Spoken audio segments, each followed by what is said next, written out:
And what is your favorite part about working in this beautiful sector?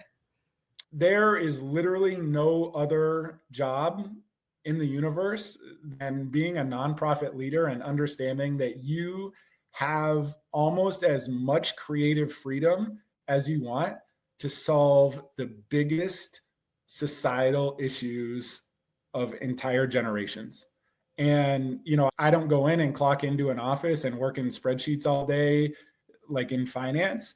I go from either my desk or into an office to try to figure out solutions to challenges that are monumental and have lasted sometimes generations, and go beyond symptoms to how do we get to a root of this issue, and how do we work in and around communities with partners to solve. And the wildest thing about that, Tasha, is that if we're doing the work in the way that I think it's meant to be done, every single day we wish that we don't have a job.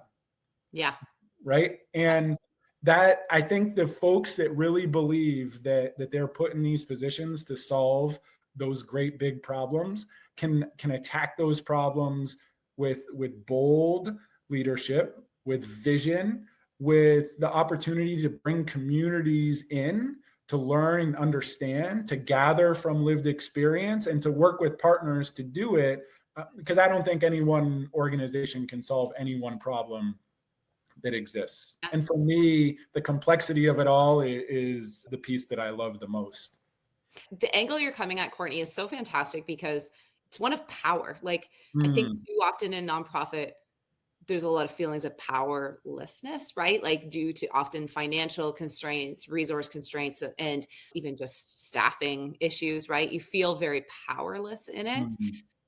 But maybe the power comes from like truly what you are accomplishing. Because I think so often when we don't hit metrics, we put these arbitrary numbers out, or maybe they're numbers, hey, we want to feed this many families because this is how many families need the help. And so the goal is often audacious. It's big. It's solving, like you noted, some of the biggest problems facing society for generations.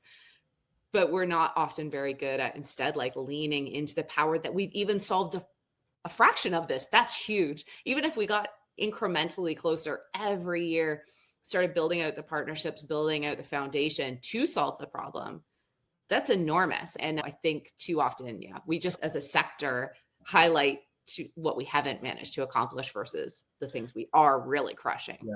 Well, and because it's easy, right? Human nature is to get on a call like this and say, oh, we're so resource restricted and we can't accomplish the things that we want to do because of these restrictions. Like human nature is to get on that, and we can commiserate on that for probably 3 days without stopping. Absolutely. All of the ways, all of the excuses that we have to not do anything. And when I say society's biggest challenges, that can be one neighborhood, one school district, one county, one state, whatever it is. Organizations that exist, of course, there's some that are in national federated models and they all roll up to each other.